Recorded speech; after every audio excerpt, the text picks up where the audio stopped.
Committee on Shipping Services assures Nigerian Shippers Council of continued legislative support as the Executive Secretary and CEO makes a case for the approval of the 1% freight stabilization levy to help the agency carry its mandates as port economic regulator in Nigeria's maritime industry. Members of the committee gave this assurance during their oversight visits to Council's headquarters in Lagos. We have details of that meeting, plus stories making the round in the global maritime space on the program this week. My name is Abike Ido. I'll be back shortly. Nigerian Shippers Council, they to serve you well. No matter the problem, we go solve them for you. Yes, so the Nigerian Shippers Council, they feel in a parole now for every level. And as soon as goods, they move from port A, go enter port B with a measure within on a needle. For the Nigerian Shippers Council, we don't sharp proper to fit hear you wella, work with you wella, and help you fit serve your customers them better, no matter where them day. As we country port economic regulator, the Nigerian Shippers Council get every now to fit make government consider the problem where shippers them they face. Visit we office for number 4 or to buy your daily show your daily. Papa, email us for nsc@shipperscouncil.gov.ng. We website now www.shipperscouncil.gov.ng. For you, we dey gidigba, Nigerian Shippers Council with the meeting now for the port of Nani.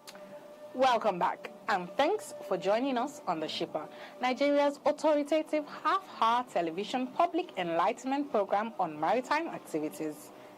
Like every serious and responsive regulatory agency, Nigerian Shippers Council has demonstrated capacity and commitment towards ensuring effective coordination of services provided at the ports and ensure transparency and efficiency. The attainment of its status as Port Economic Regulator in 2014 places additional responsibilities on the regulatory agency and necessitates a review of its statutory acts to enable its function effectively. This was part of discussions at a meeting between House Committee on Shipping Services and Management of Nigerian Shippers Council in Lagos. Adeshina Abiodun compiled this report presented from our studio. Nigeria's maritime industry is no doubt a sector with huge investment opportunities and economic potential for the development of a viable non-oil sector. Every day, thousands of goods find their ways in and out of the country, making ports in Nigeria, especially those in Lagos, a beehive. These activities are coordinated by the various government agencies like Nigerian Shippers Council. The agency was made Port Economic Regulator in 2014 by the federal government with powers to coordinate the various services at the ports and ensure efficiency and transparency. These visits by the House Committee on Shipping Services provided a veritable platform for management of Nigerian Shippers Council, led by its Executive Secretary and Chief Executive Officer, Barrister Pius Akuta, to provide insights into the Council's activities and projections for the future. The mandate of the Nigerian Shippers Council in the last few years has been expanded, and that is the requirement for us to do more, having been conferred with the responsibility of the Port Economic Regulator. We have a lot to do in order to regulate this sector. And beyond just that, the President, His Excellency Shiwaju Ahmed Tinubu, GCFR, has in his own wisdom created the Ministry of Marine and Blue Economy with a mindset to focus on the blue economy, which is a global economy, to see how he can diversify Nigerian income earner from purely crude oil to other sectors of non-crude oil export and import. By this mandate, we are required to, more than ever before, facilitate trade and ensure the efficiency of all the ports operating in Nigeria, so that business will thrive and Nigeria will make money. We will also create opportunities for employment, job creation, youth empowerment, and development of our country as a whole. Barrister Akuta, who acknowledged the partnership between the National Assembly and the Council, spoke on the imperatives of the new Nigerian Shipping and Port Economic Regulatory Agency Bill and what the nation stands to benefit when that bill is eventually passed into law. He also spoke on the need for approval for the implementation of the Freight Stabilization Levy to be collected by the Council. This partnership, also with the National Assembly, has also seen another approach. We now have a committee that is centered purely on shipping services in the House of Representatives. We believe that our close collaboration and cooperation between us and this all-important committee will see the rapid development of the sector. We know that we have 1 or 2 bills pending before the National Assembly. We can move very quickly to pass that bill. The bill is needed, the law is needed to push this agency to attaining all of the objectives that we have set before us. The statutory funding provision, which is 1% freight stabilization fee. And I think this is most important at this meeting to where the report has been implemented. And as it concerns the Nigerian Shippers Council, the report says we should be self-funding. Federal government should be funding. So we have to work very hard to ensure that we achieve that 1% freight stabilization fee. An obviously impressed Chairman House Committee on Shipping Services, Honorable Abdulsamad Dasuki, provided updates on the current Nigerian Shipping and Port Economic Regulatory Agency Bill before the National Assembly, which he announced had passed the second reading. The lawmaker spoke on the importance of the establishment of a maritime bank, which he noted will significantly transform the maritime industry. One of the successes that is expected from that bill, which is your 1% freight stabilization fund. Yeah, we are expecting you to make further briefing to us sometime next week when you come for the budget events.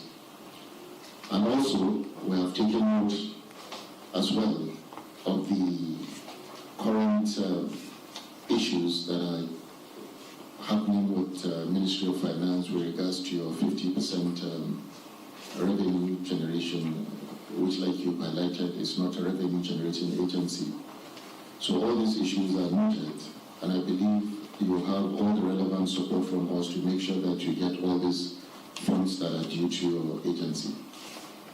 Now, after getting the funds, we will expect you in return to deliver more and do what is expected by bringing more money to Nigeria. And I think I'm happy with your briefing that you said you have taken a vow that the Nigerian Shippers Council is definitely going to make sure that even from itself, the GDP of Nigeria has gone forward based on your contributions by the end of 2024. This is highly commendable. And also, as I've highlighted in my discussion, the committee as well is going to look into the possibility of championing the maritime bank so that the maritime sector or the key players and the ship owners will look at having their own banks. The whole idea is to stop the capital flight we currently have in the maritime sector. Oluwotimi Anifowoshe, Director, Strategic Planning and Research Department, provided historical backgrounds of the agency, highlighting its challenges and achievements. The Nigerian Shippers Council has embarked on various activities and programs which are in line with the deliverables of the Federal Ministry of Marine and Blue Economy. These activities have resulted into the following achievements. We've been able to have a reduction in capital flight. How do we do this? The Nigerian Shippers Council is involved in the confirmation of reasonableness of freight, charter party, and demurrage remittance. The Council has been able to reduce the level of capital flight out of the country. The total amount that we've saved the nation through this exercise is 33 116,861,421 naira 99 kobo. Mr. Jeremiah Okoligo, Deputy Director Budget, Nigerian Shippers Council, lent his voice to the collection of the 1% freight stabilization fee. We are to collect freight 1% freight rate stabilization levy on import and export. But it has been lying down, it has been comatose. Rather, then Federal Ministry of Transportation deemed fit was to give us 1% port development levy. And the history of port development levy is the revenue. The levy is to be used to maintain port access roads. It is to be used to maintain the Nigerian ports. A maritime journalist, Mr. Gbega Oni, also bared his mind on the relevance of the bill and other issues. As a port regulator, you must have the bill. And it's a very delightful thing that the bill is at the second stage now. The bill will definitely position the industry. It will make Nigerian Shippers Council to perform its duty effectively, regulate the operators, and it even bring the operators in line, because many of them are not doing what they are supposed to do.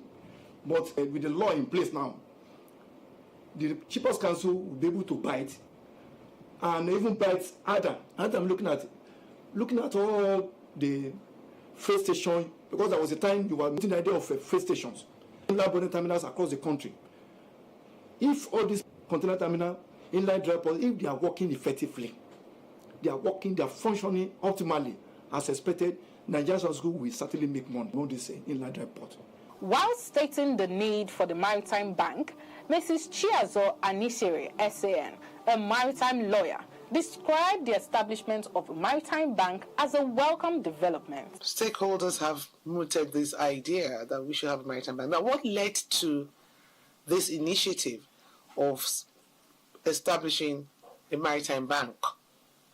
It's all about empowerment, because the Capital Adverse Financing Fund is still it's comatose as far as I'm concerned since 2003, when the Capital Act was promulgated, when it was established, when it was enacted.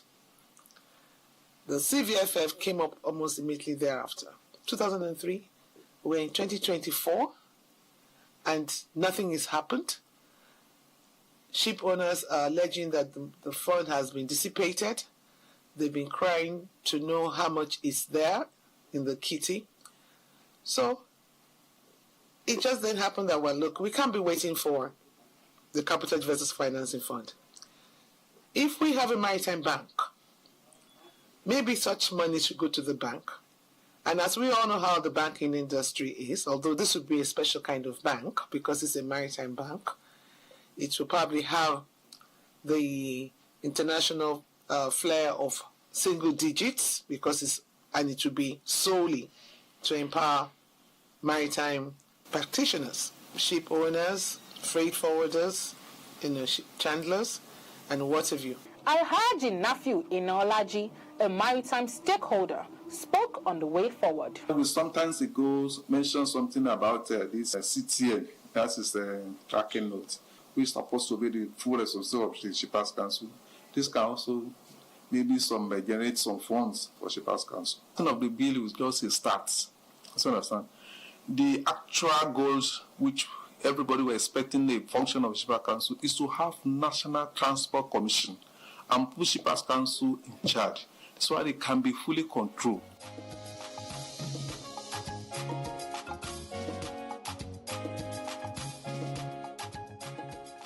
It is evident that the House Committee on Shipping Services remains steadfast in its pledge to support the Nigerian Shippers Council. The discussions surrounding the approval of the 1% freight stabilization levy underscore the importance of collaboration in ensuring the efficiency and vitality of Nigeria's maritime industry. Before I pass the floor to Oluwasegun Aluko, let me remind you of an important development. The Council has unveiled a cutting-edge web-based application designed to streamline the confirmation process of demurrage fees. Just visit the portal today at www.erpp.shipperscouncil.gov.ng. Now, Let's move on to some interesting tidbits. Shegun, over to you. We are delighted to have you with us for this segment. In the spotlight tonight, Mr. Michael Adams bids farewell to Nigerian Shippers Council, NSC, after an illustrious career spanning from May 1996 to his retirement as Deputy Director Operation at the Northeast Zonal Coordinating Office, Bauchi. His journey saw him rise from a legal officer through the ranks, showcasing dedication and commitment.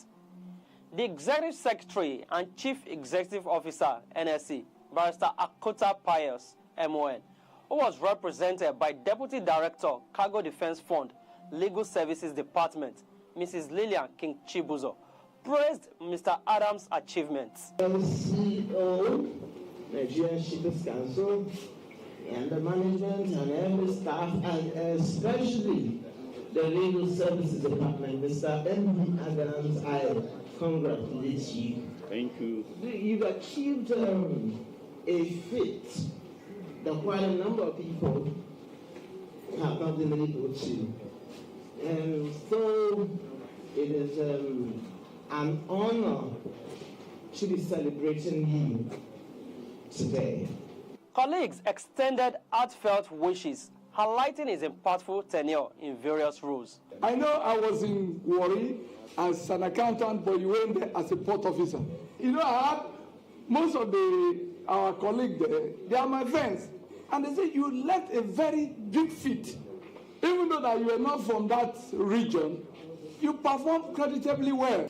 And because of your performance in Delta Port, they now saw that you can handle a bigger office. Hence, you were posted to Northeast Coordinating Office in Bauchi to man a coordinating office, which comprises all the 5 or 6 states in the Northeast zone of Nigeria. I appreciate your contribution, and you will forever be remembered by those positive contributions you made for the progress of these great associations.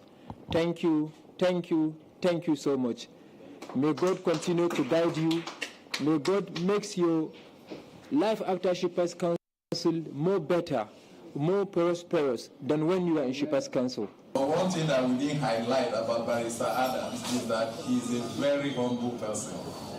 Very humble to a fault. I remember when I was elected the union president, I was just on level 10, grade level 10, and Barrister then was a level 14 officer. And I looked around, I need a legal advisor, or a labor advisor as we call it in the trade union palace. And I went to Barrister Adams and I explained to him that I want him to be my labor advisor. You can imagine a level 10 officer, a president, calling a level 14 officer to come and be labor advisor. That means in the union he will be under me. But humbly, Barrister told me that is it not to serve our people? I said, do it. And he did this so well that if we are in union meetings, he will not look at himself as a very superior officer. He brings himself down to the level of each and every one of us. We are not just here to talk about what you've done. We actually have a letter of appreciation here to say we thank you for training with us while you were here. And I can also tell you that as a result of what you've done, we equally have a gift for you. Let me tell you, it is not everyone that actually trained with us that will eventually get a gift. But because of your own quality savings,